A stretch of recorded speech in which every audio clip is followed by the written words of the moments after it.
Welcome, everyone, to Mondays with Max. Good to see you all. Appreciate you guys all being here. We have a lot to talk about tonight. It has been an awesome day. Nice to see that we broke 66K on Bitcoin today. By the way, anybody who watched Saturday Night Live, I predicted that this week was going to be a good week. No qualms, no hedging. This week is going to be a good week in crypto.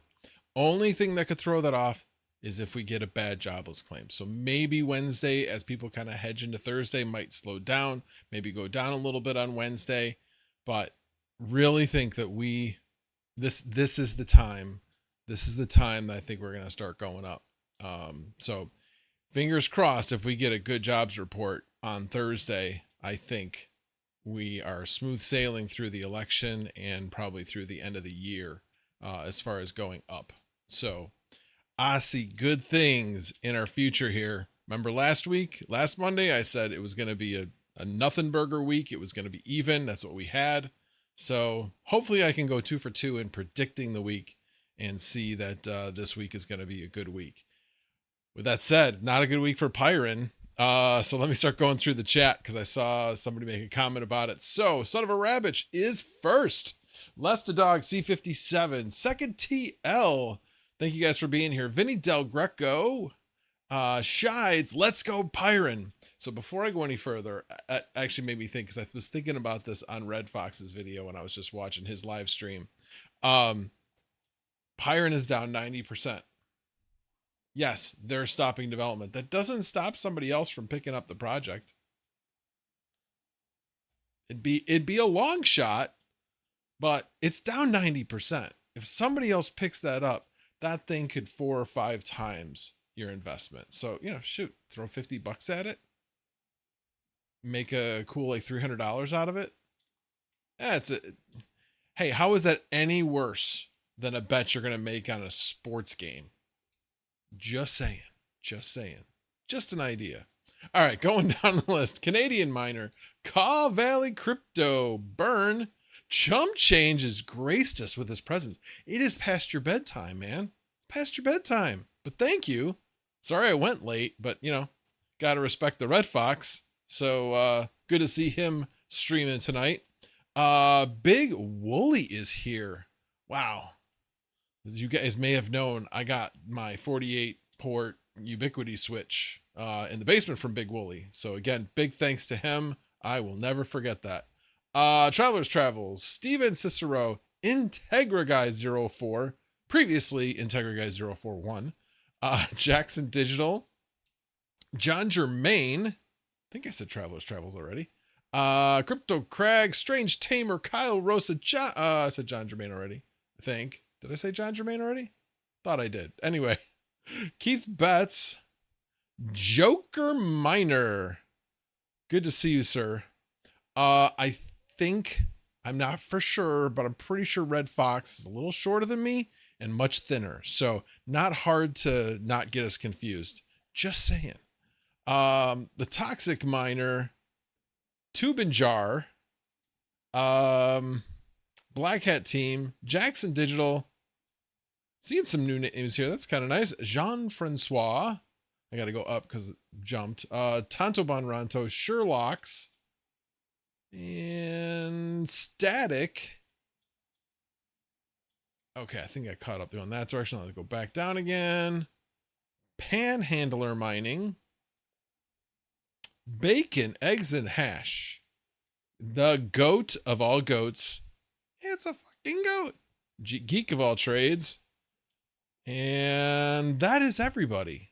So, at least everybody that was in the chat. So, good to see you all. Thank you all for being here. I very much appreciate it. So, let's get right into it, man. Good day for crypto. Very good day for crypto. Let me do that. Actually, that's the, we can go with this one. So Bitcoin, it's come down a little bit. It was over 66 when I was preparing for the stream, but 66.5 is like, that's where it needs to get past. Once it goes from, gets above 66.5, we're heading straight to what was the previous all-time highs. And that's the next barrier we need to get through. So we're almost to that point. So definitely loving the way things are, up 5% today. Definitely a good day for Bitcoin. Now, it's not great for all crypto, but it's good for a lot of crypto. So for instance, where was the one? Tron did not do well today. It was down 1.41%. There were some other ones that were just okay. Bitcoin Cash to me was a big surprise, up 17% on the day. Chainlink did well. Again, everything that was up about 5% did well. Sui did not do well, but it had been doing well previously. It was up 5% for the week. So I think it just had a little bit of a correction there. Or maybe with everything else going up, people decided to sell out and go into something that hadn't seen the recent gains.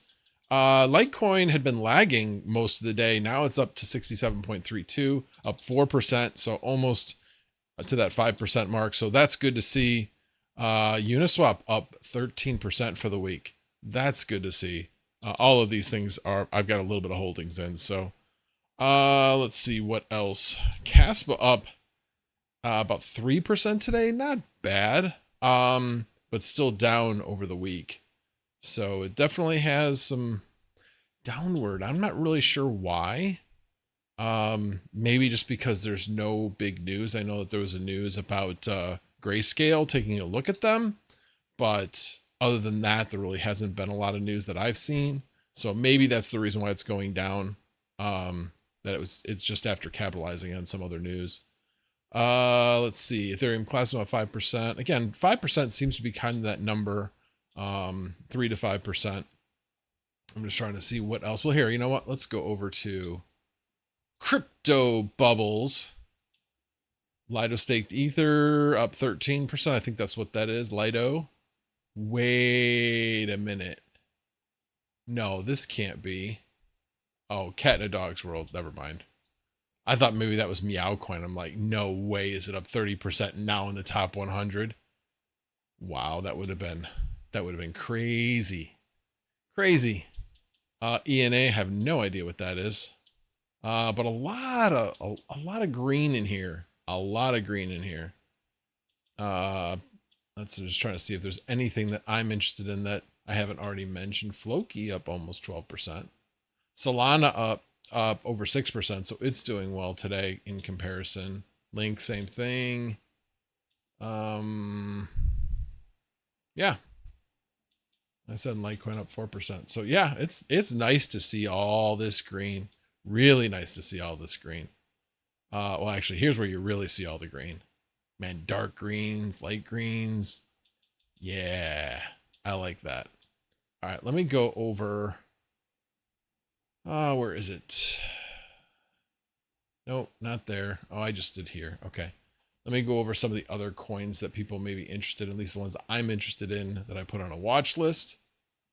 So Dogecoin up 6%, a little bit better than the market. Cardano up about 5%. Polkadot up about 5%. Again, it seems like that 5% is kind of what was normal. Bit and Soar, that's for you, chump, is down 4% for the day. So let's see what else. Went over a lot of these already. Filecoin up 8%. Yes. Go, baby, go. That's got a long way to go for me. That had a long fall from when I bought it. Let's see. Arbitrum. This is one. So one of the things, I don't even know if I still have it up here, but, oh,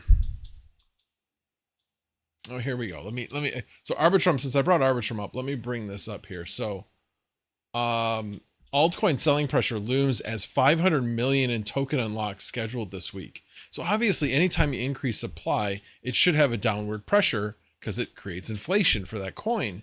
So I was looking at what these coins were, ones that I'd be interested in. WorldCoin is one of them. Like, not a big fan of them, but they're still up a lot. I think basically because of the grayscale thing, but still up quite a bit. And then there, anyway, somewhere. Oh, here we go. Arbitrum.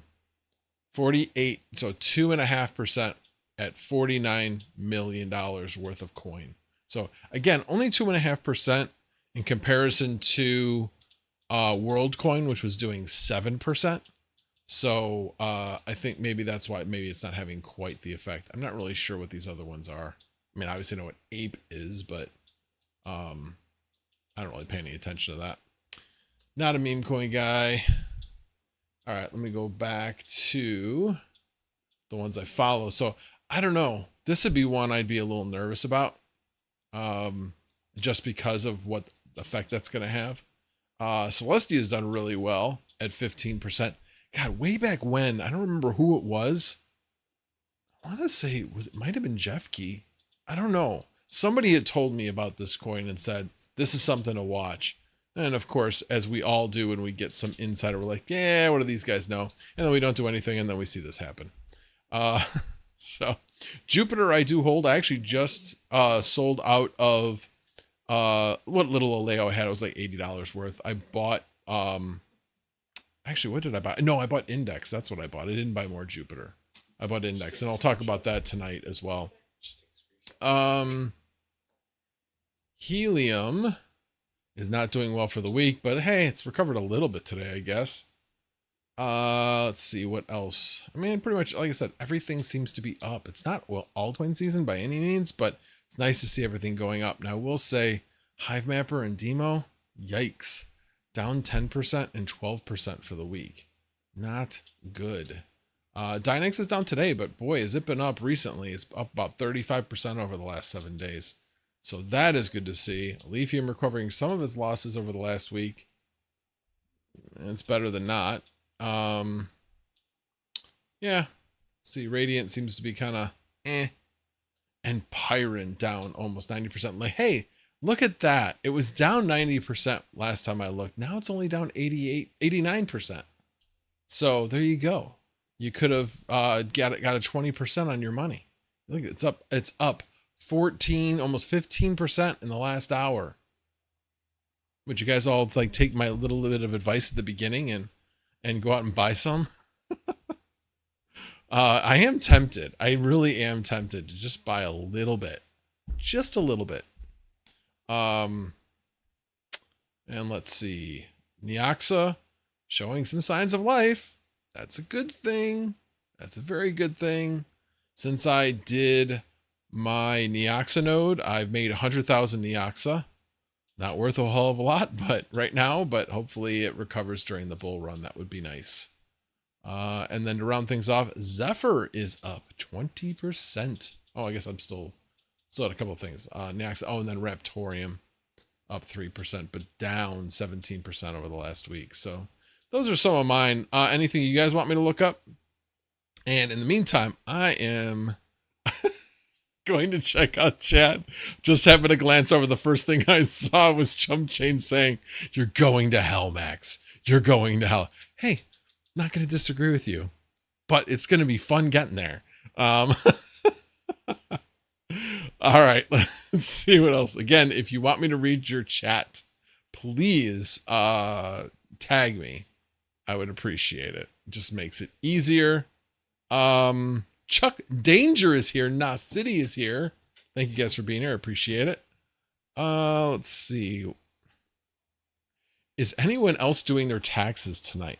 No, I'm not doing my taxes tonight, but it is kind of interesting. The last week, I mean, I haven't talked about Koinly or shared my link or anything for a while, but I've recently gotten like 2 referrals, affiliate payouts. Not really payouts, but they're in the account. I have to actually request it, and it's like fees and anyway, whatever. But I saw them hit. So whoever did that, thank you. I appreciate it. But I was surprised. I was like, it's October, people.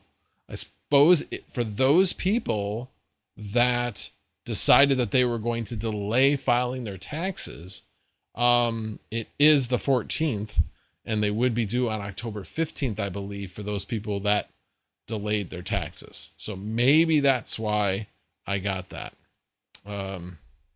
Anyway, whoever did that, thank you. Appreciate it. So I imagine Bacon, Eggs, and Hash, you're not alone, but I would imagine the vast majority are not doing their taxes tonight. I am not. This year I got them done on time. Let's see.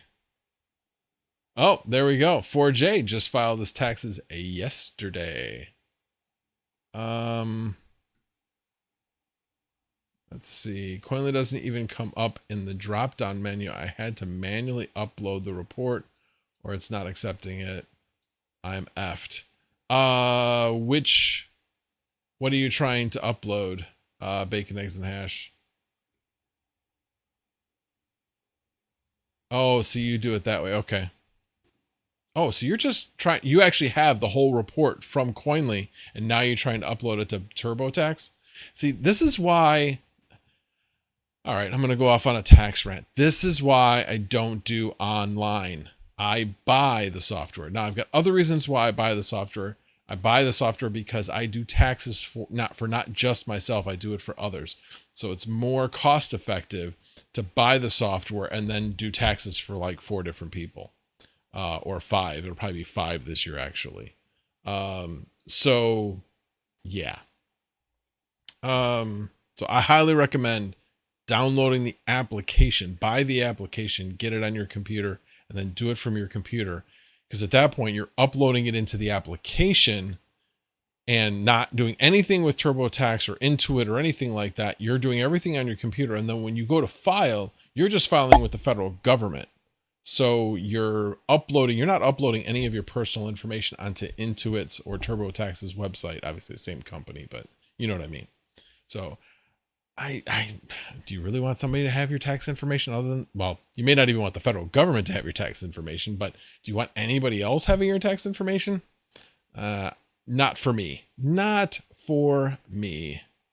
Bacon, Eggs, Hash. Yes, the gains and loss report. Got it. Go do my taxes. I always tell people, you guys need to do your own taxes, because if you don't understand your tax, so first of all, do you know any tax preparers personally. I mean, like they were friends before they became tax preparers. Because most of the tax preparers that I have met openly admit that they're just trying to get through the tax return. They're not trying to find every last deduction. They're not trying to make sure, unless, I mean, I know that there are some accountants that do that, but they charge an arm and a leg. If you're paying less than $200 to have your taxes done, hell, if you're paying less than $500 to have your taxes done, most likely they're not doing that. I did my dad's taxes starting a few years ago. When I looked at the previous year, what that Yahoo did and charged him $525 to do, I was like, are you kidding me? It was an abomination is what it was. That's what it was. Didn't do them correctly. I had to really, really backtrack and try to figure things out because to previous years, because he did not account for things correctly. So then I had to figure out how he didn't account for things correctly, and how do I account for that moving forward? Do I take what he used? It was an absolute mess. After that, my dad's taxes were easy, well, relatively easy. But man, it was an absolute mess. I have a couple other people that I know that were tax preparers, and they either would basically tell me how they're just trying to get through the next tax return, or how they're trying to milk as much money out of somebody as they can, while doing as little work as possible. I mean, it's a freaking racket. And honestly, the people that I knew that focused on lower income people, they were the ones getting screwed the most, because those were the people that were the least educated about finances and didn't feel comfortable doing their taxes, even though their taxes were simple. And like I said, I'm not saying that because that's what I thought. I'm saying that that's because this guy told me that that was the market he focused on, and that's what he did. And that's why he focused on that market. I was like, man, how do you sleep at night? I didn't say that to him, but that's what I was thinking. Like, wow. All right, let's see. Homebrew Crypto is here. Good to see you, sir. Let's see. Bacon, eggs, and hash. You have one more day. That's cool. Yeah, that's true. The October 15th. Big Wooly. That's if you believe in privacy. Big Brother knows everything already. Well, true, but I don't want my tax information on Intuit or TurboTax's website so that somebody else can hack it and then go in. You're going to have to hack the federal government if you want my tax information. That's my point. Or hack my personal computer. One of the two. Or hack wherever I have stored the information. Paid like $3,000 this year, Mr. Chump Change says. Tax preparers and lawyers are the same breed. Yeah. Yeah. Not all, but yeah. Paid $3,000 but owed $10,000. Okay, I'm not even gonna ask. Yeah, I don't want to rebate. I just don't want to pay. Oh, so you're one of those guys that like wants to be on the knife edge. Okay. Meaning that, you're going to be mad if you have to pay, and you're going to be mad if you get a return. See, I always go on the side of getting a little bit of a return, or at least that's the plan. Although on my state taxes, I don't plan that way. I plan to pay on my state taxes, and there's a reason for that I'm not going to go into. But yeah. Maybe if you join in the chat tonight, I can tell you that story, but I'm not going to do it on a live stream. Let's see. Tube and Jar says, how do you feel about buying? Sorry, I had to kind of edit that. Buying H&R Block software for your PC. I have used H&R Block in the past. It's good. I've used TaxAct in the past. I forget why. I really didn't want to go TurboTax, but there was a specific reason why I did. And I can't remember the exact reason why, but it had, I don't remember exactly what it was. But yeah, I've used all three. All three have been good. Yeah, I wish I could remember what the reason was.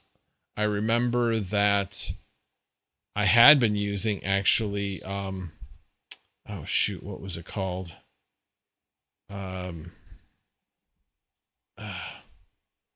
Credit Karma tax is what I use. And then it got bought out. So Credit Karma got bought out by Intuit. So they had to sell the tax arm. So they sold the tax arm to Cash App. So now it's Cash App tax. It's good, but yeah,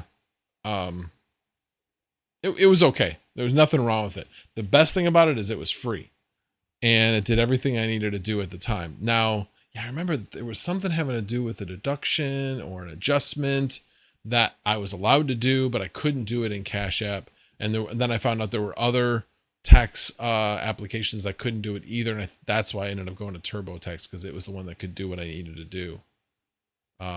Anyway, enough of that.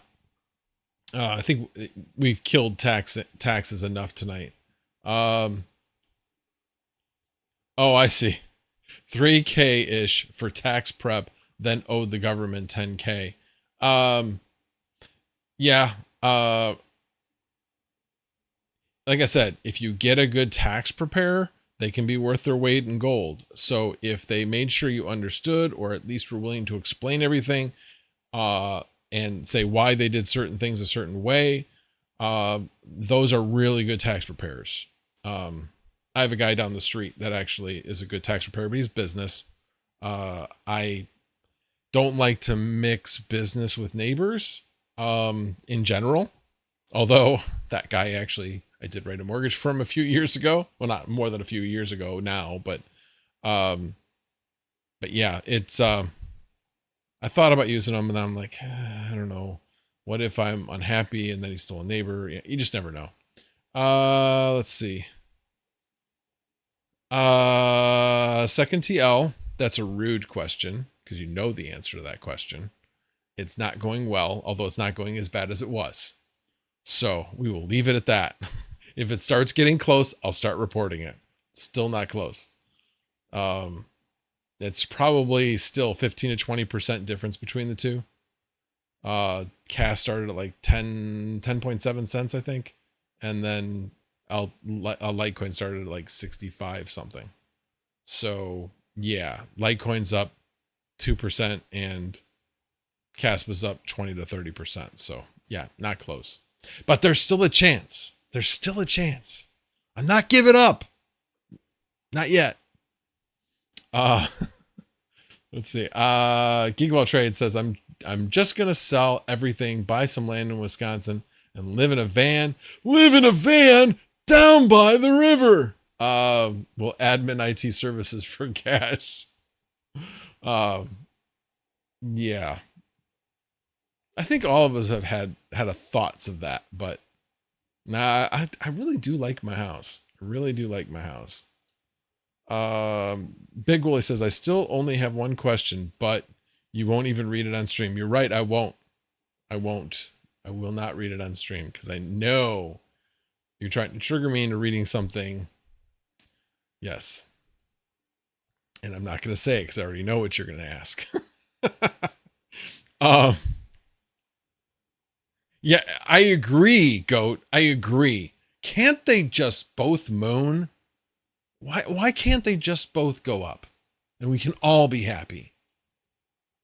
And everybody can forget about the bet until Litecoin overtakes Caspa, and then I don't let DJ forget about it at all.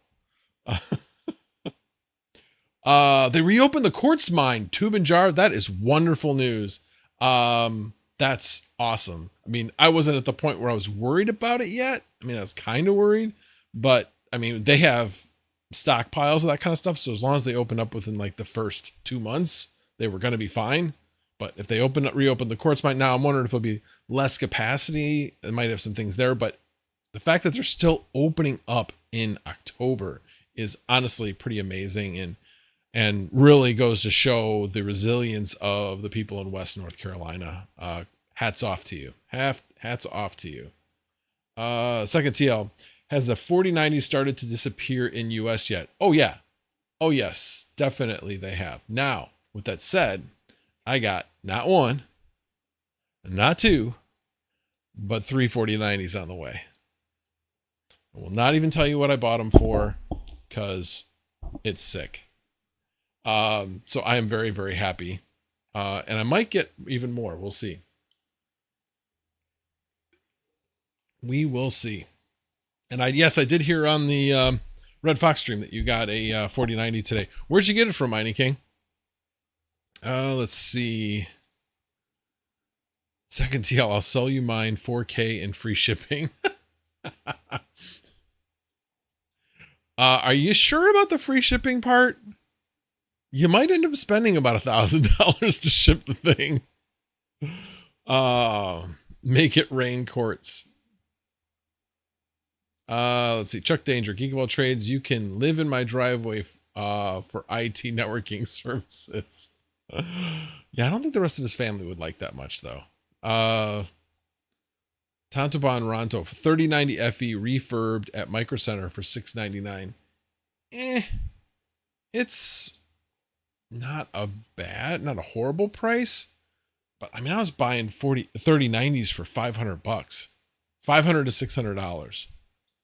Now, admittedly, that was quite a while ago. Yeah. Tantaban Ronto says he's waiting for the 5090s. Have you heard what the prices of those are going to be?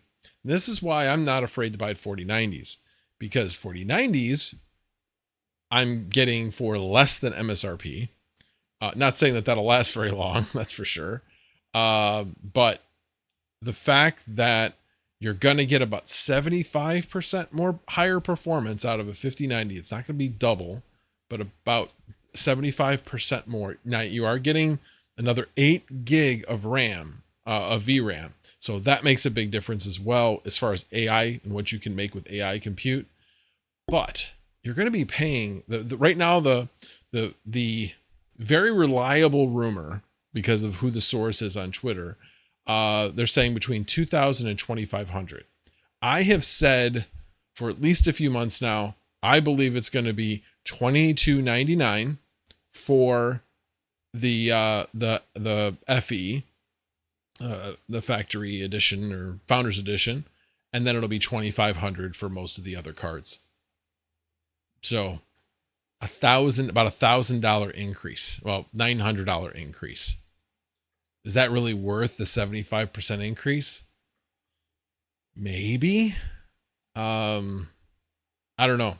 Not sure about that. But what the good part about it is I think the 4090s are really going to hold their value.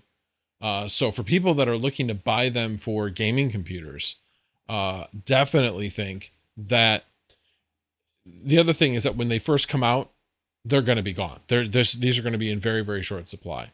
So here's my thought is look how it goes next year. As we get towards Christmas, there aren't going to be any 4090s around. The 5090s are still going to be just as expensive. People will be looking for options. So maybe October, November next year, I might start selling 4090s for 5090s. If I can transition, maybe 3 for 2 type of thing, 3 4090s for 2 5090s, that would be nice. I mean, not real nice thing about the 5090s is they will be more efficient. They're going to have 75% more compute, while only having about 30% more power. They're going to be up to 600 watts. Instead of the 450 on the 4090. So that's what I have read. So,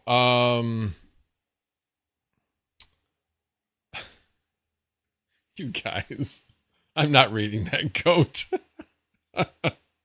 Now you're making me want to go get, so you know what's a great deal is the ice cream bars at Costco.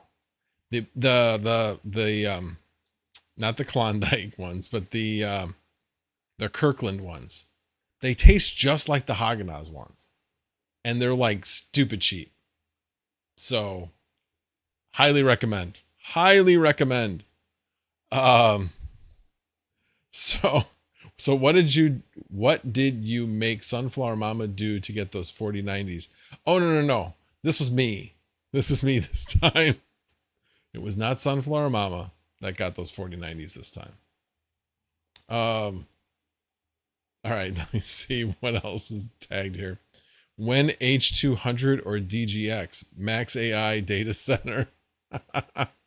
Well, I am I actually have an appointment with a electrician tomorrow to take a look at to get a quote for how much it would cost to upgrade to 200 amp. So I'm looking forward to that. Now we're going to go over this a little bit tonight because this is one of the projects I'm kind of debating on how I'm going to do this. But let me go back to this. Let me go back to the chat and then I'll talk about that. Little Max, what? I'm confused. Goat, you're I'm not sure. Stop smoking this stuff or stop eating the gummies. Stop eating the gummies, Goat. Alrighty. Yes, PCIe 5090 will do PCIe 5.0, but if you already have servers and computers that are all 4.0, not going to really get much benefit of that. And then the other part of it is it going to be able to saturate 5.0 anyway? So what difference, or even 4.0 16 lanes, will it be able to saturate it?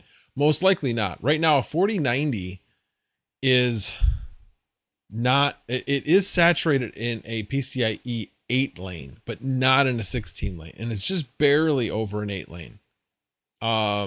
So if you do a 5090 in a PCIe 16 lane, I still think it's going to be about the same as going PCIe 5.0. Could be wrong, but I'm sure somebody of the tech YouTubers will do a test on that and see if there's a big difference between PCIe 4 and PCIe 5. I'm be looking forward to that, to seeing that test.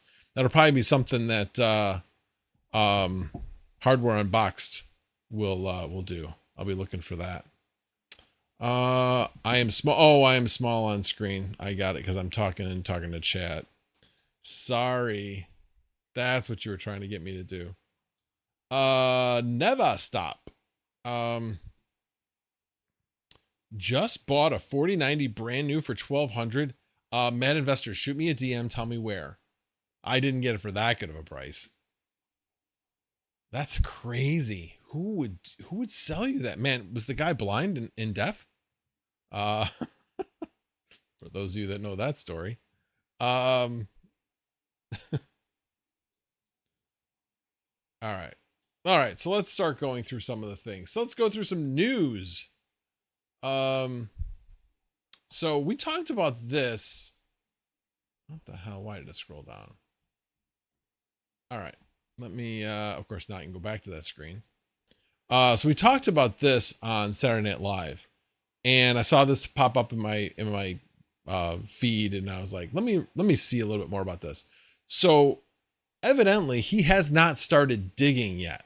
There's this goes a little bit more detail than what we went over on Saturday Night Live. So yes, it is worth over 520 million, that hard drive that he's trying to find. And he has it contracted. He has a whole plan. It would take 18 to 36 months to carry out the search, with a further year of remediation work, which means they would go back and fix it. It would be $13 million for the excavation. That's a pretty good return on investment as long as you find it. But he threw it out not just 2 years ago or something like we were talking about.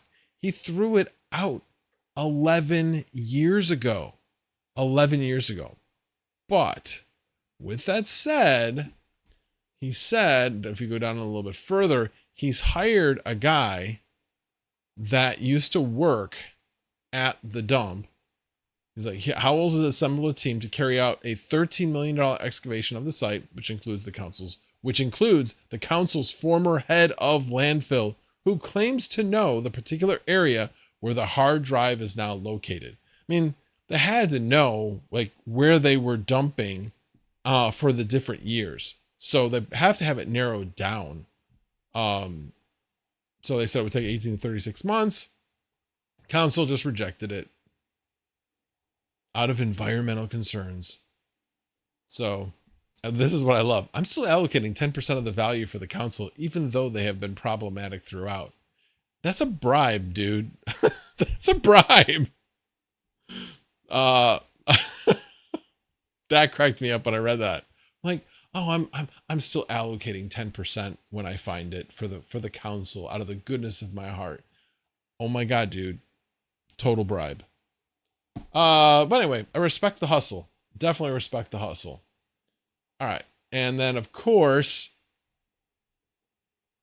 BTC trendline breakout exposes $70,000 hurdle.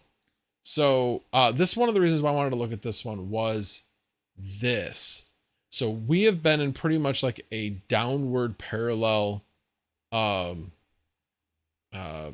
forget what they call it, but anyway, when you start seeing these parallel lines in the lowers and the uppers, basically, eventually when you break out of this, that was what indicates that you're going higher. And we just broke out of it.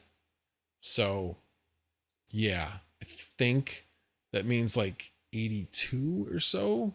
I think that's what that should mean based on charting, but we will see. And then it's going to be a little bit before we get to 100, but I still think we could hit 100 by the end of the year. I really do. That I'm not like, you know, so positive about, but I really do believe we're going to be in for a good rest of the week. I think we could approach 70 by the end of the week. Let's just leave it at that. I'd be pretty happy about that. Let's see. Yeah, that was really what I wanted to show there. We all know what Bitcoin has done today. And this was the token unlock thing that I was talking about before.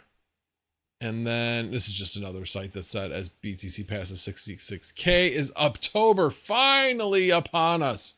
Yes. Yes, it is. We have 2 weeks. 2 weeks of October left. Well, a little over 2 weeks. But the time is now, people. The time is now. We went over crypto bubbles and Coin 360.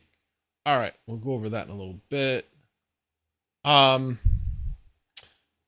of the other things, Crypto Craig, yes, it is about flannel time.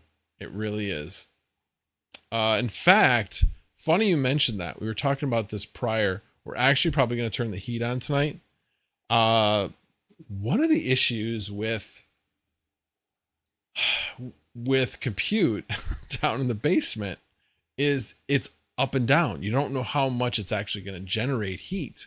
And right now in the basement, last night, it went down to 68 degrees down in the basement.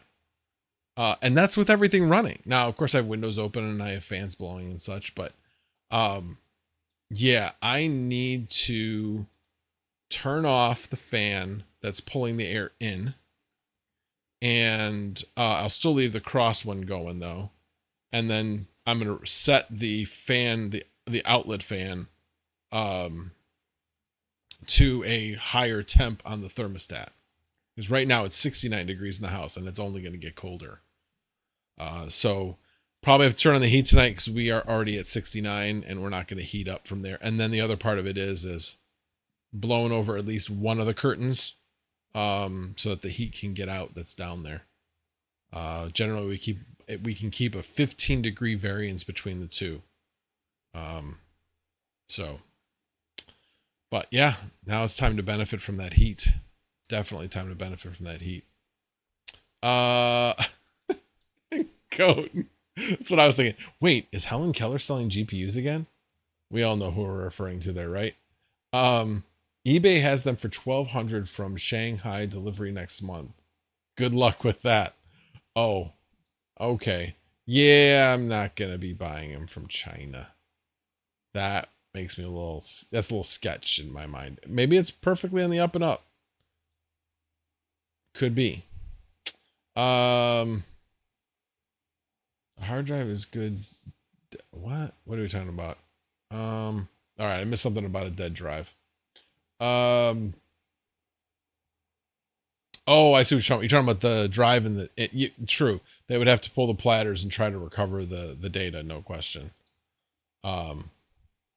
Yeah, another 1 mil recovery if it's possible. Yeah, but 1 mil versus 500 million.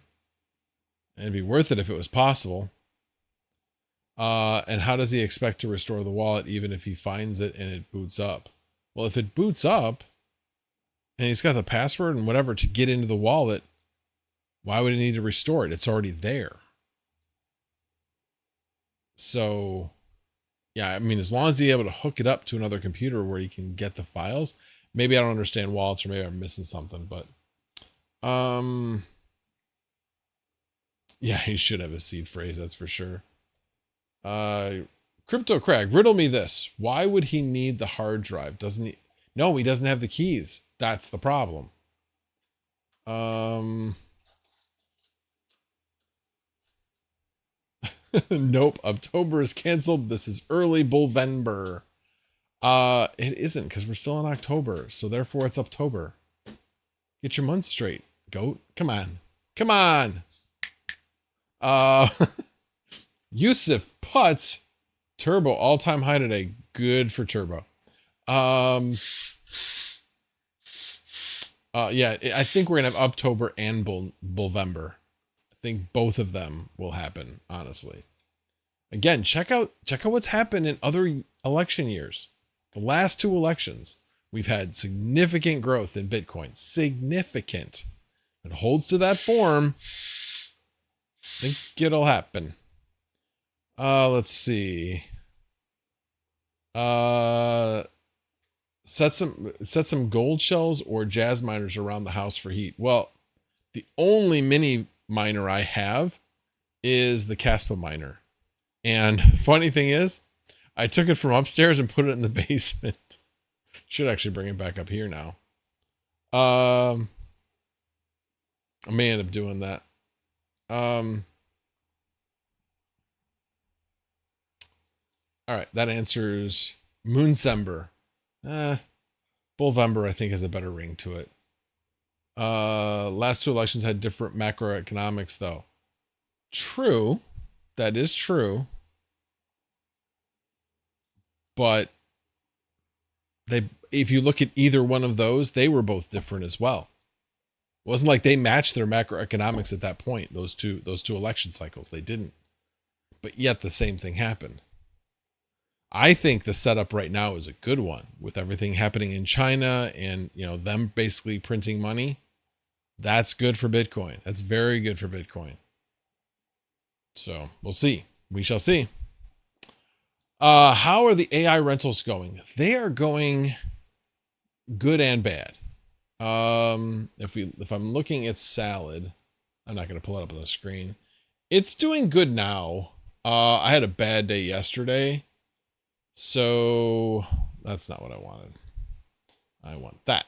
So if we look like a week ago, I made like $14 in a day which is good. Then $12, and then about $10. And then yesterday was like $8.50. So it's been declining. Now, right now, the last 8 hours or so, it's been good. It's been mostly good. So it's coming back a bit. Of course, that's frustrating because I'm like, okay, now I'm going to change all these over to Clore, which I definitely want to do. And I will be, I know. All right. Are you all sitting down? All right, just let me know. Are you all sitting down? Okay, I'm assuming you guys have all had a chance to sit down. I am going to release a video either Wednesday or Thursday. So a lot of these other guys have been releasing videos. I've been learning more and more about Clore, and I will be coming out with a video saying why I think it's a good idea, for at least for me, to move from Salad to Clore, and then why I probably won't be moving anything from Vast. I might at some point. Well, if I get a point where I can't be rented or have a gap in rentals with Vast, I will move it over to Clore. But right now I'm steadily rented with Vast, and why would, if it ain't broke, don't fix it type of thing. I'm making right now I'm making over what's the math? It's over $2,000 a month is my revenue from Vast. So I don't want to mess that up. And that will go up because I'll be putting one of the 4090s that I'm getting in my Octo server. So Travel's been a member for 19 months. Man. Max, I just got my internet upgraded where I can now run AI, but need an NVIDIA GPU. If you could only buy one under $1,000, what would you buy? That's a really good question. I think I know what Mining King's answer would be. I think Mining King's answer would be try to find a way to buy 3 4060 Ti's. But you would definitely want something 16 gig or higher. So I'm thinking, I mean, either 4060 Ti's, but getting multiple, a 4080 Super or a 4070 Ti Super, or a 3090. One of those. I know that the 3090s and the 4070 series, the 12 gig, get about the same amount from Salad. I haven't run, and I think Vast is similar until 3090 is verified and then can make more than the 4070. So I don't know. It's kind of a toss up between those, in my opinion. Is Mining King still here? Do you have an opinion, Mining King? But very good question. Very, very good question. Is a 3090 Ti any better than a regular 3090? I have not seen that. If it is, it's marginal, but you're basically, a 3090 Ti is just a 3090 that has been binned, basically, to be able to have a higher overclock. And then they just have it as standard overclock. I think it might have had a few more cores, but it's not drastically different. And with AI, they want VRAM. And so the VRAM's the same between the two. I don't think that's going to, I mean, again, I have to look up the numbers, but I don't think that would be significantly better than a 3090. Plus, a lot of times when people are looking for renting a rig, they know what GPU they're looking for, what's going to be best for their workload. Somebody, if they're looking for a 3090, is not going to be looking for a 3090 Ti off the bat. They might be like, I wonder if there's a 3090 Ti, and then maybe look, but that won't be the majority of people, I don't think. So you want to be in one of those bins where there's a significant amount of cards. So certainly the 4060 Ti, and any of the any of the 4000 series below $1,000, those are not going to be in huge amounts on any of the platforms. But I think they're in enough that people might be looking for them. I don't know. It's so hard to say. I have a 4070, a 4070 Ti, 33090s, and then the 12 4090s right now. So soon to be 15. All right. So anyway, so you asked me how I was doing. So on Salad, again, up and down. It's not consistent most of the time. You're gonna have the ups and downs. It's not like renting at Clore or Vast, where you just have this, once you get rented, you have this nice steady, not all the time, but once you get somebody on there, they tend to stay unless you have reliability problems. Now, like I said, Vast, Vast is going very well. Everything, the 3 rigs I have on there are all verified. So that makes a big, big difference in what I can price it at. I have noticed that the prices on Vast, I believe, are going up. Even though the averages haven't changed, that's because people are just sitting on jobs. So once you have it set at a certain price, you can't change it unless that person drops off the job. I mean, you can change it, but until that person drops off and somebody else picks it up at the newer price, you're going to be making that lower amount, assuming it's lower. So keep that in mind. Hopefully that answers that question.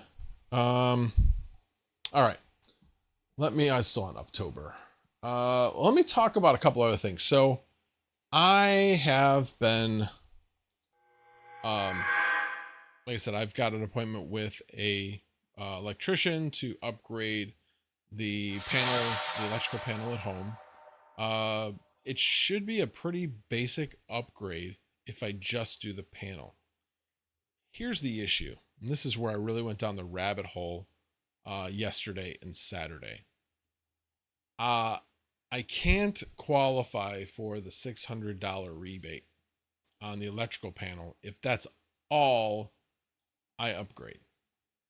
Now, if I decide that I want to put in battery backup, then I get 30% off on that and 30% off on the electrical panel up to $600.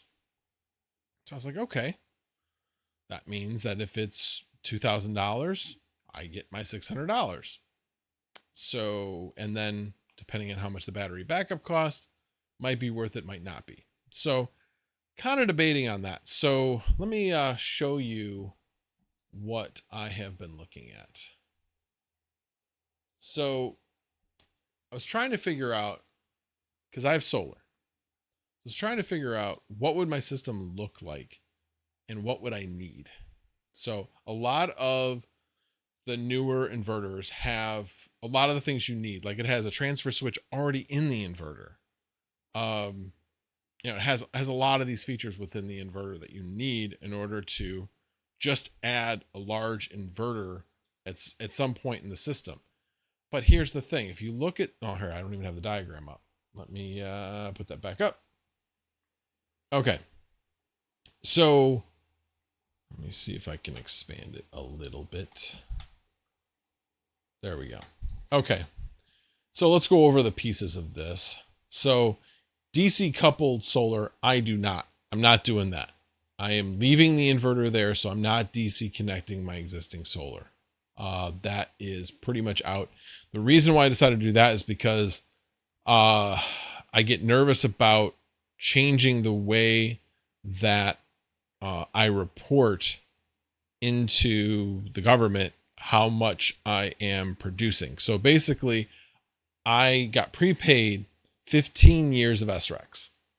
So I have to prove that the credit they gave me of 7,000 megawatt hours per year, 7 megawatt hours? Yeah. 7 megawatt hours per year is what I'm producing. Because if I produce less, then I have to pay it back. I'm in no jeopardy of having to do that. But if all of a sudden, if I stopped reporting in a little bit, they would start asking me for money back. So if I were to just take my existing inverter out and put in a replacement inverter, I'd have to make sure that however it was being reported before, that it would now be reported. And I'm like, that sounds like a big pain because, yeah, I'm not sure if that's going to work. So it sounds like it's pretty common that people say, just leave my solar system alone. It'll be AC coupled, not DC coupled. So in this system, down at the bottom, you have the AC connect for the PV system, that in this 18 kPV inverter from EG4, you'd be going into the generator port instead of going into the solar MPP ports. So the way that I have it is right now I have this down here, the solar, with a AC disconnect right before the meter. So it basically is a load side connect or line side connect, or they call it supply side. Anyway, supply side tap, it's a tap. So it's basically connected right at the meter. So how would I use this configuration to incorporate batteries? And I'm like, well, okay, if I was going to do that, well, I could put the 8K, this is weatherproof. This could go outside, but the problem is it's in the sun. And it specifically says it should not go in the sun, which my existing one's in the sun, not thrilled about. They never told us that. It seems to be doing fine, and I do have a 25-year warranty on it. So if it goes down, I should be able to have it replaced, but I don't know. We'll see. That's a problem for another day. But I didn't really like that idea. And then I thought, okay, well, maybe if I put it in the garage, but that would mean that I would have to run extra wire from here all the way over to the garage, which is like 30 feet away, and then run it back. So I was like, well, that's not a great idea either. So I thought, okay, well, I could put it in the basement and then have to run the solar wires into the basement.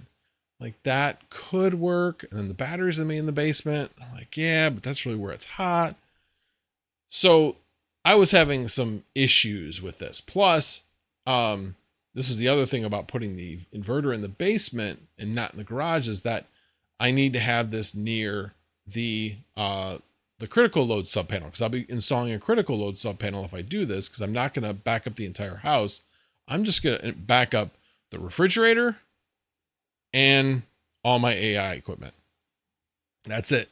That's the only thing I'm going to be using the batteries for. Air conditioning we can live without for a little bit, and we don't go out without power very often. So that type of backup is, I think the longest we've been without power in the last 10 years is like less than 2 hours. So I just heard in the other room, a little birdie says, "You just said that out loud." Not wrong. So yeah, wouldn't it be ironic if like the power went out like right in the middle of the stream? It'd be really ironic. It would suck, but it would be really ironic. So anyway, I'll come back to that Traveler's Travels. Don't let me forget. Argon started a building awning over it. I have thought about doing that, but I'm lazy. What can I say? So anyway, so there was this one, but then I was doing some watching of, there was a trade show in September, and EG4 is coming out with the, hang on, where is it? Here it is. Let me bring this up here. Is coming out. Oh, hang on. Let me make this a little bit smaller since you can't. Come on. Edit. Seriously? You're not going to let me. There has to be a way. I was trying to make it zoom, but it's not letting me do it. Stop. All right. Well, anyway, it's called the FlexBoss 21 inverter. This guy, well, you can't even see my mouse because it's the screen capture thing. But anyway, the FlexBoss inverter, as well as the EG4 Grid Boss. So the EG4 Grid Boss is basically like a glorified transfer switch. Everything comes into the Grid Boss. It's a microgrid. So your grid, I don't know, let me see if I scroll over a little bit, if you can see it. Yeah. So you can see there's your utility meter, and then it goes into the grid, 200 amps, which is what I'm going to have. And then you have your backup loads and your non-backed up loads. Okay. Was there just a glitch? Let me know if there was just a glitch, because it just said that OBS disconnected and reconnected. That's strange. Looks okay over here. Okay. Looks like it's going okay. Yeah, it is. Okay. It's moving. All right. Well, so anyway, so you have the utility meter, and then it goes into this microgrid thing. So I can put my AC coupled.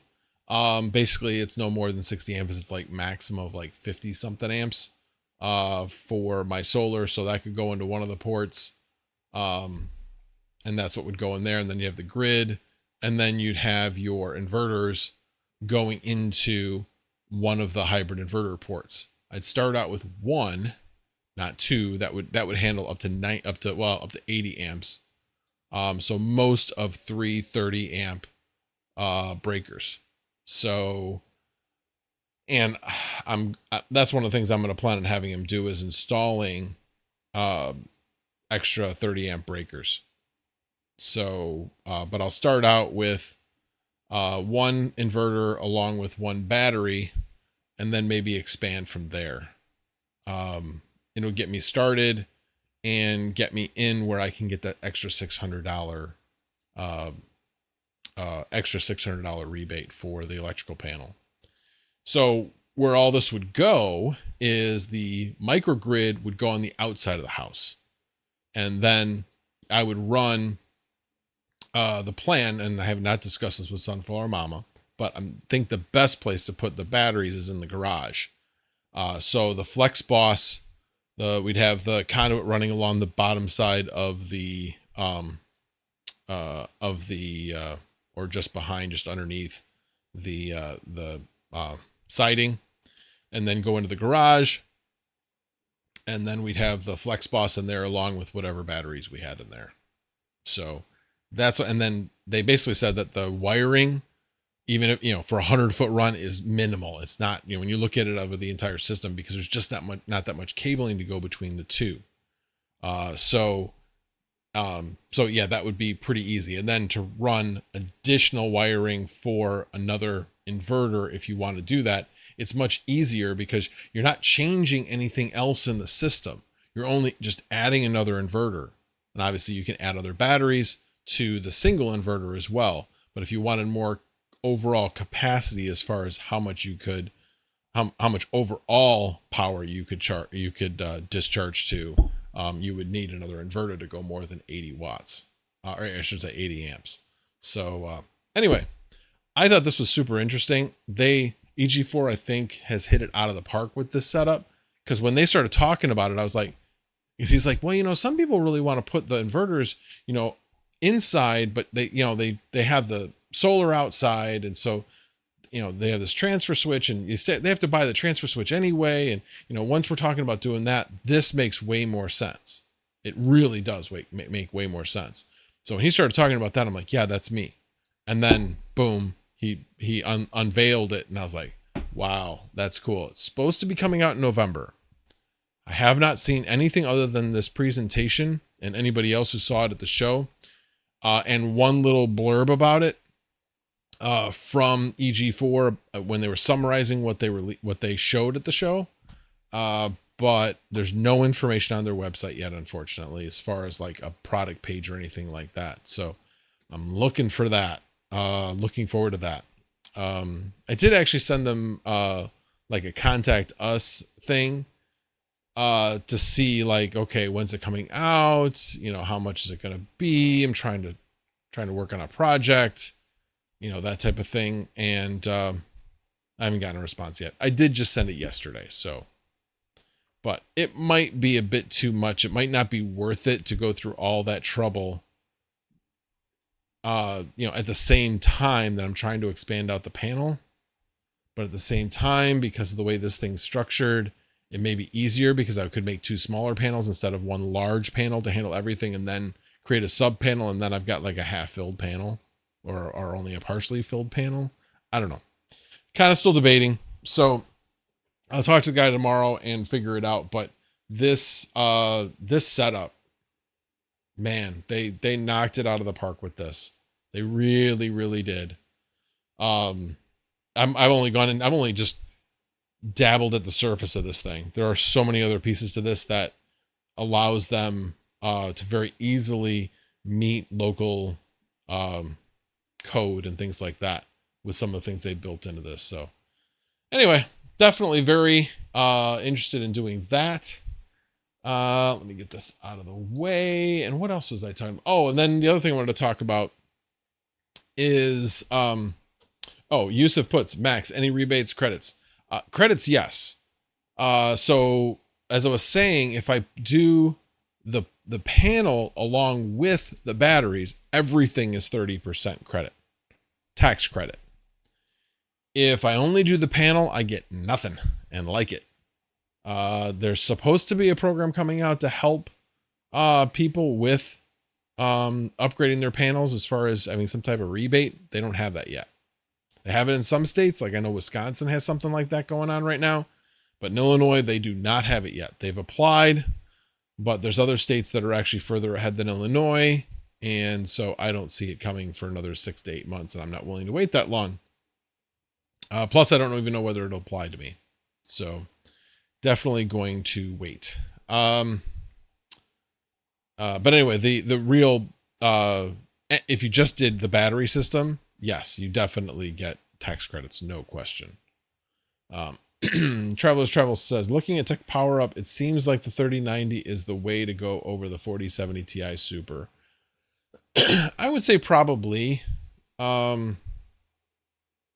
Probably. I think you can't go wrong either way. I think it really just depends on what you can get for the price on both of those. Like I said, they pay out very similarly from what I've seen as far as AI compute.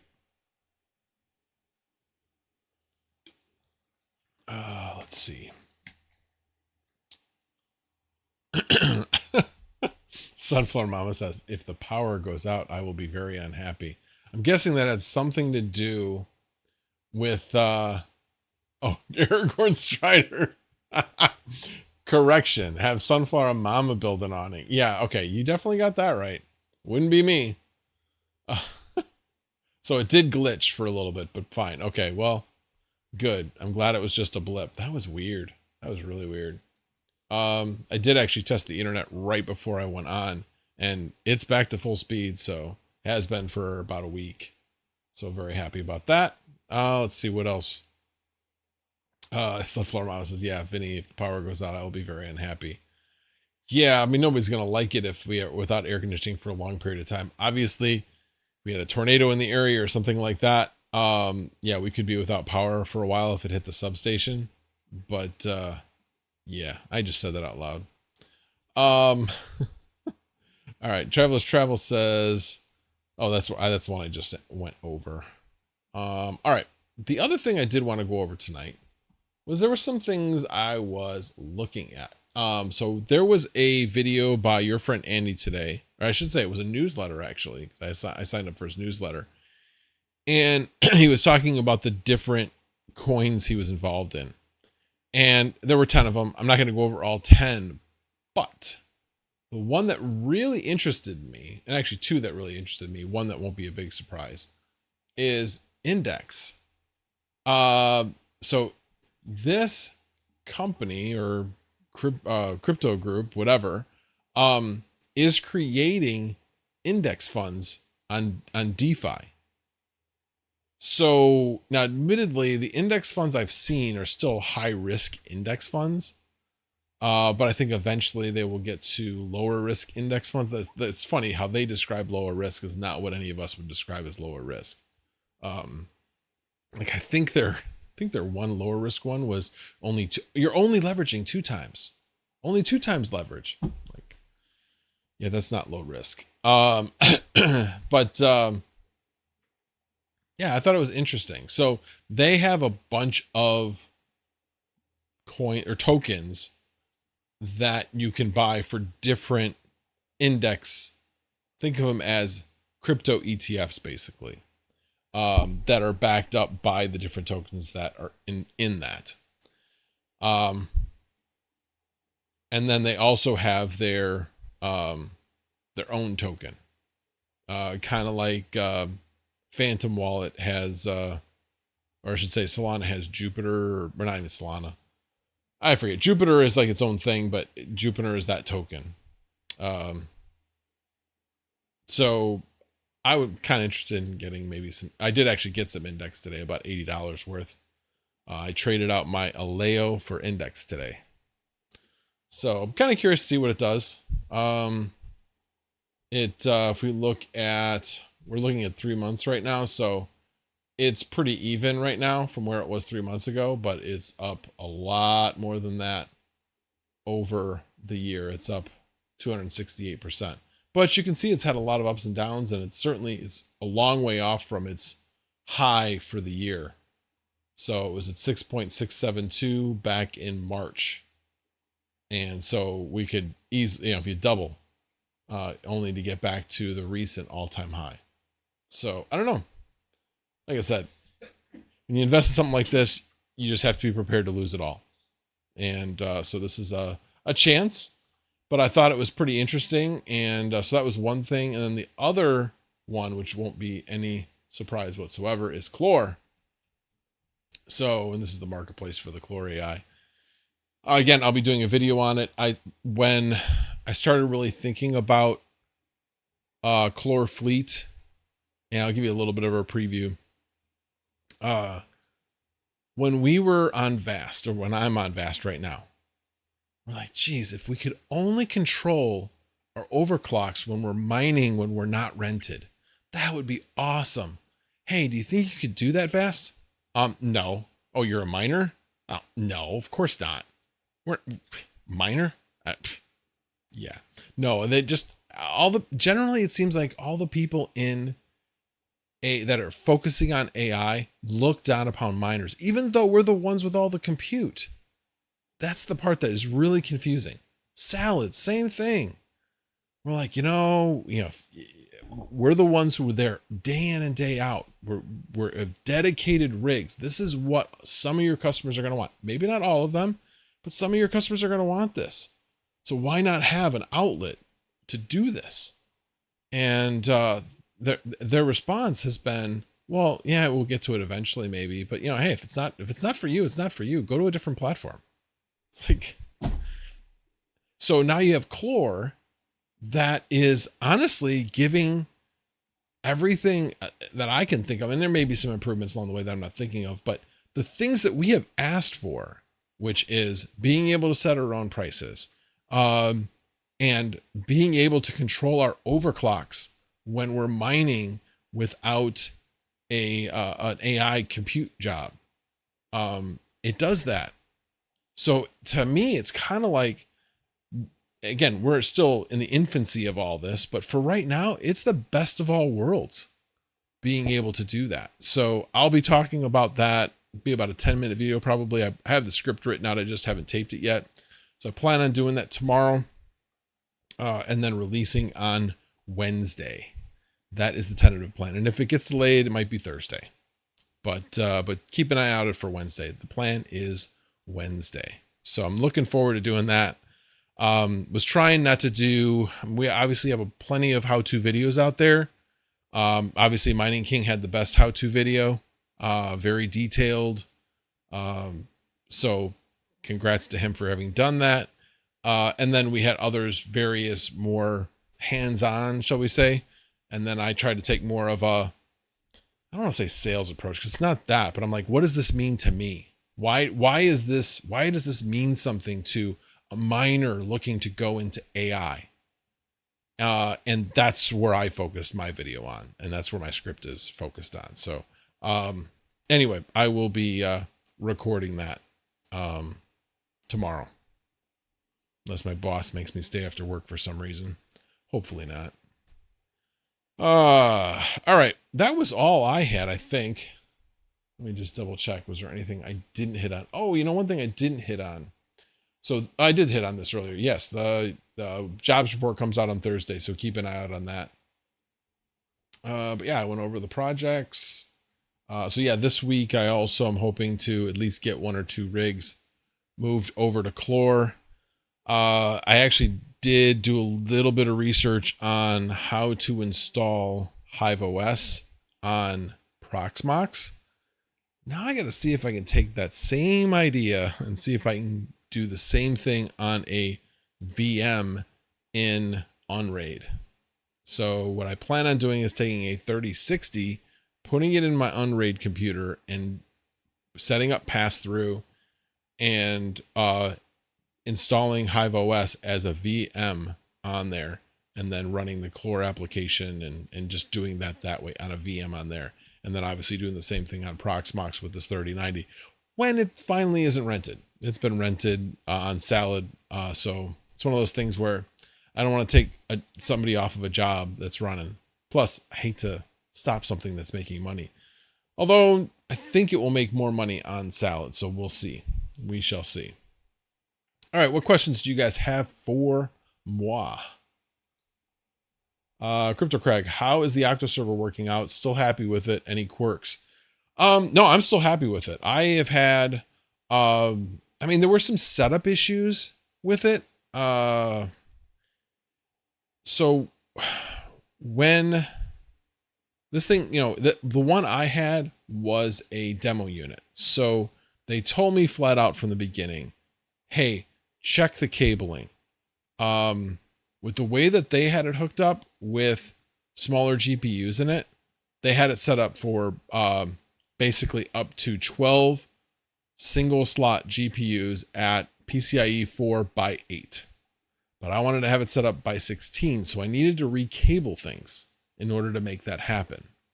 And that was a little bit of a, I don't want to say struggle, but you had to evaluate each one as you did it to make sure it was hooked up properly. So the cable didn't need to be reseated, that the other side of the cable wasn't backwards, things like that. And I had to do some research on the motherboard to figure out where everything was. So it took some time. But yeah, I got it working, and now I understand it a lot better. So I know when I add this next one in, I know which one it's going into. I'm going to evaluate to make sure that it does show up as X16.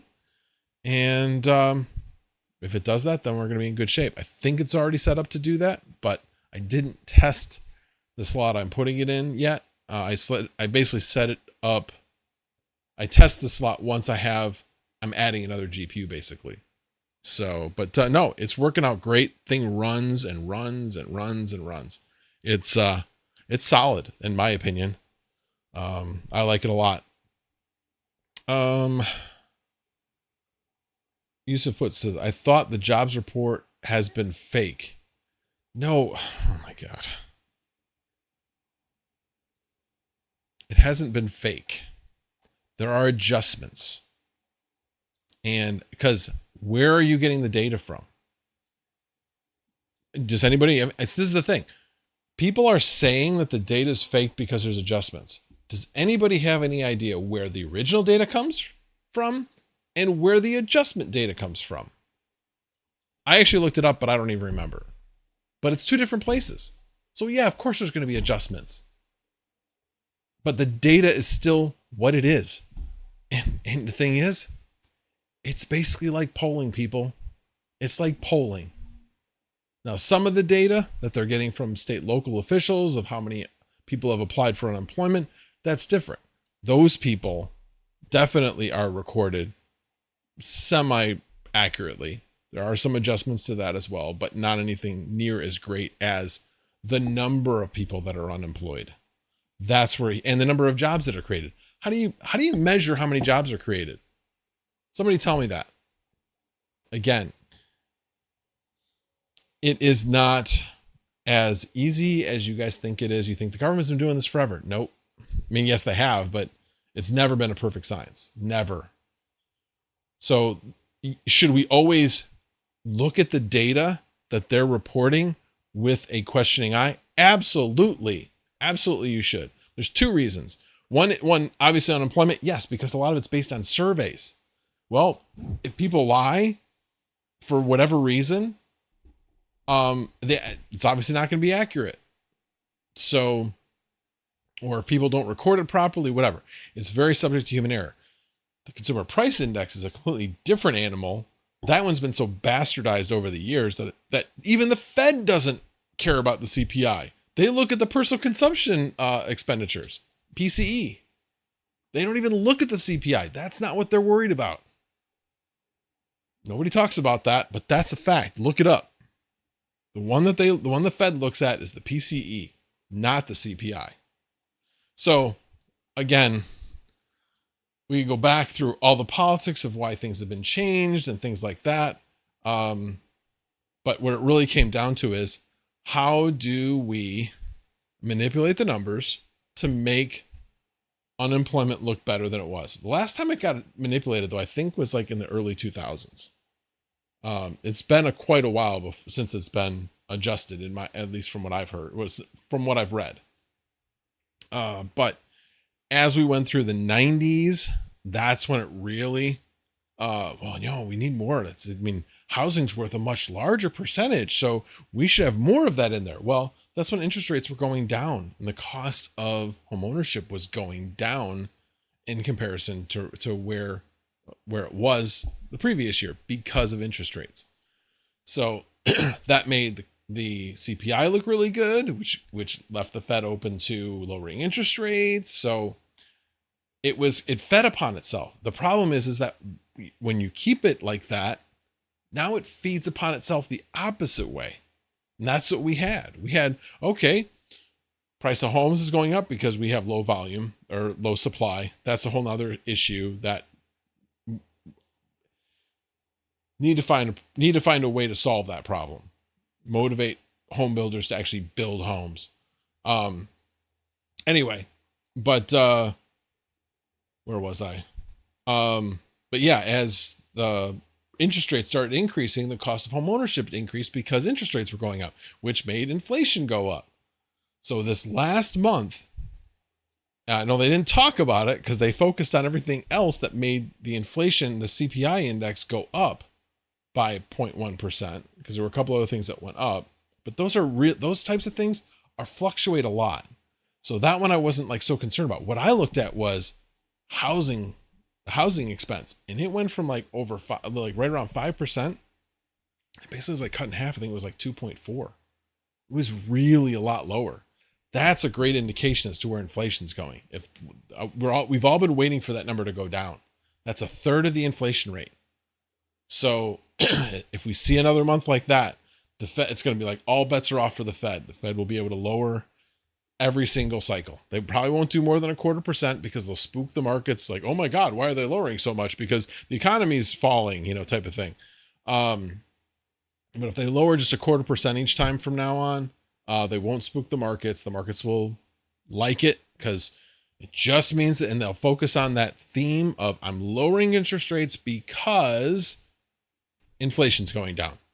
Has nothing to do with whether the economies are growing. I'm doing it because inflation's going down. They will keep hammering at that. Could the economy be slowing? Sure, it could be, but that's not what the Fed's was gonna say. They're not gonna make a recession a self-fulfilling prophecy by stating we are lowering interest rates because the economy's hurting, because that'll just spiral, and then we'll be in a bigger recession, unfortunately. All right, well, that was a long way to answer that question. Let's see. No, I am not doing 8 times PCIe 4.0 on that Octa server. I'm doing 16. So each riser has 2 slots. Okay. But they're actually for dual slot GPUs. If you're going to do one right next to each other, I have basically 3.5 slot GPUs. So what I did is I took the 2 SlimSAS connectors. Well, I took one SlimSAS connector that was connected to the second slot and moved that to the second SlimSAS connector on the first slot, making it PCIe 16. PCIe 4.0 by 16. So it is on 16 lanes, each one. So, no, actually not. Forge8, not fake, just always adjusted to their benefit. No, it wasn't. If you looked at the adjustment back, I think in July, it was definitely not to anybody's benefit. It made things look a lot worse. How is that to their benefit? That wasn't to their benefit at all. It made the economy look bad. And I'm talking about as the current administration. I get so frustrated with all the conspiracy theories around economic reporting. It's been done the same way, unless of course they adjust. And you want to do conspiracy theory around how those indexes have been adjusted. I have no problem with that. No problem with that, because there's truth around that. But as far as who's measuring it, how they're measuring it, it's all been very, very subject to error. It just is. There's not a good way to measure it effectively. It's not like, I'm going to my refrigerator to find out what the temperature of the refrigerator is. No, it's not like that. This involves people and talking to people and getting their information and doing sampling. It's like polling. We know how polling is. Who knows if it's right? Plus or minus 3%, plus or minus 5% on the polls doesn't mean anything. Same thing with this. It's subject to error.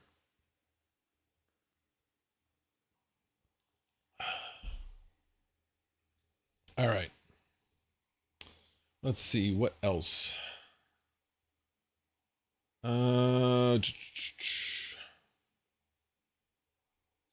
Larry Fink says Bitcoin will become as huge as the U.S. housing market. Maybe. That'd be cool. It'd be good for me. That's for sure.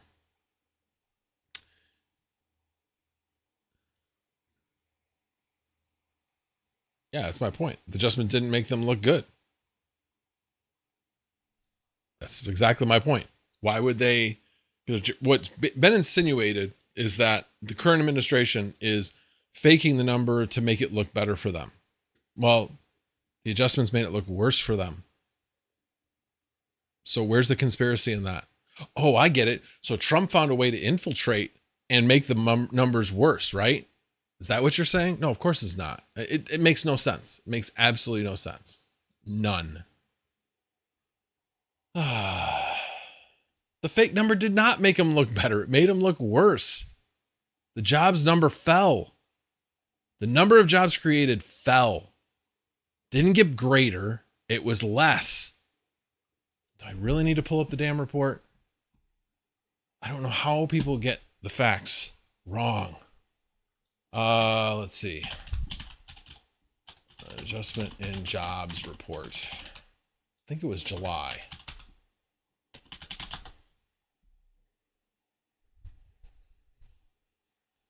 Let's see. Or was it June? Or maybe it was August.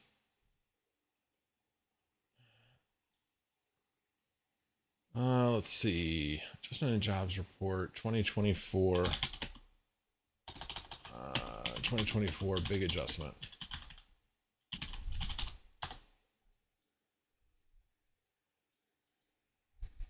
There you go.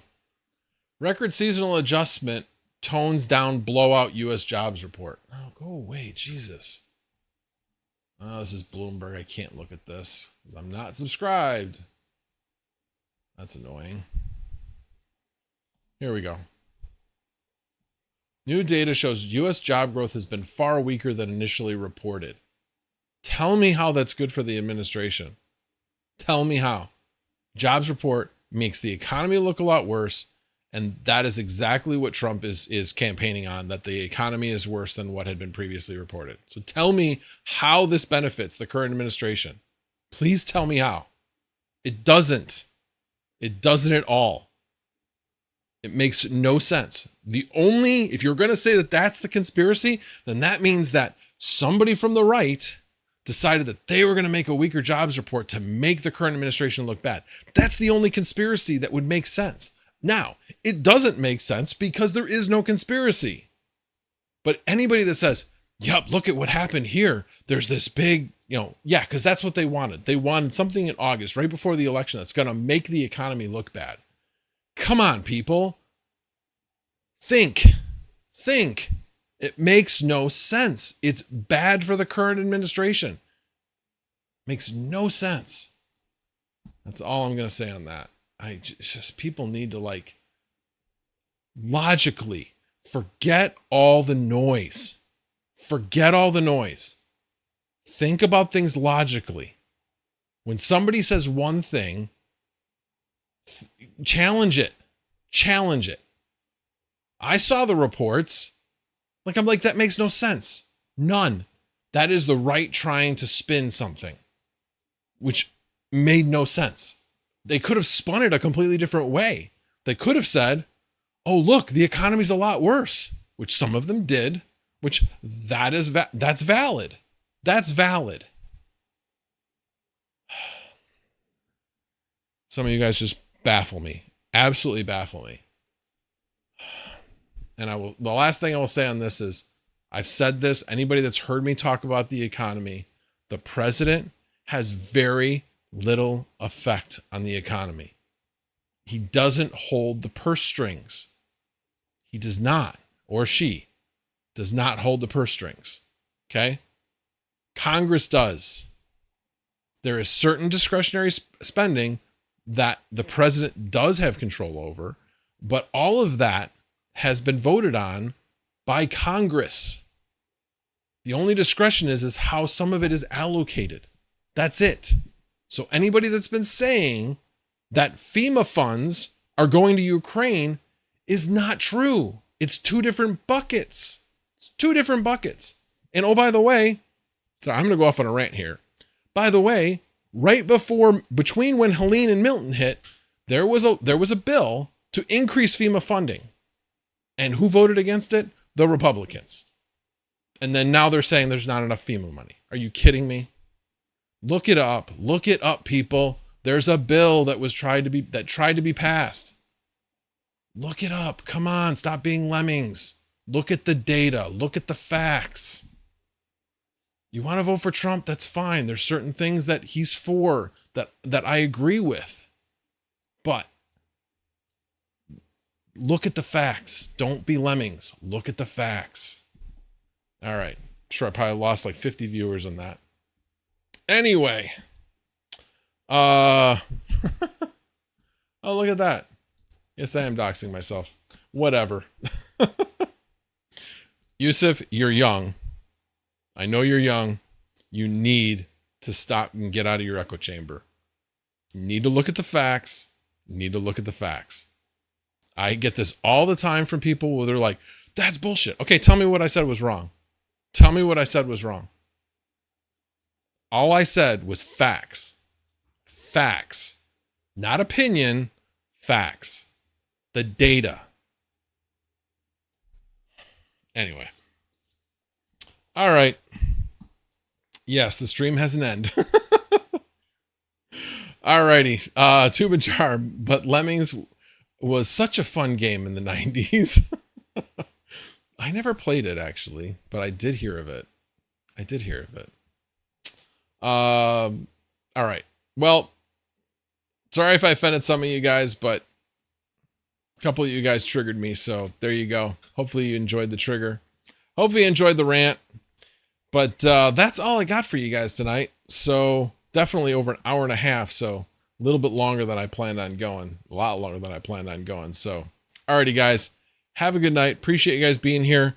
Don't forget, tomorrow night is Terrahash Tuesday with Mining King and Hawk. And Wednesday is Wired Wednesday with... sorry, I'm thinking their actual names. Sorry. But the Veteran Miner and GPU Risers. And then Thursday and Friday tend to vary a little bit. I think generally Hawk's been going on Thursday, though. And I know that Hobbyist has definitely been going on Friday. But I think he's also been going on Thursday after Hawk. So anyway, keep an eye out on those. And then, of course, Saturday Night Live on Saturday night. And I will be back here next Monday for your viewing pleasure. So, alrighty, guys. Thank you guys for being here. I appreciate it. Please, if you didn't like this, hit the dislike button on the way out. And if you did like it, please hit the like on the way out. So appreciate you guys all and have a good night. The General is out. Good night, everybody.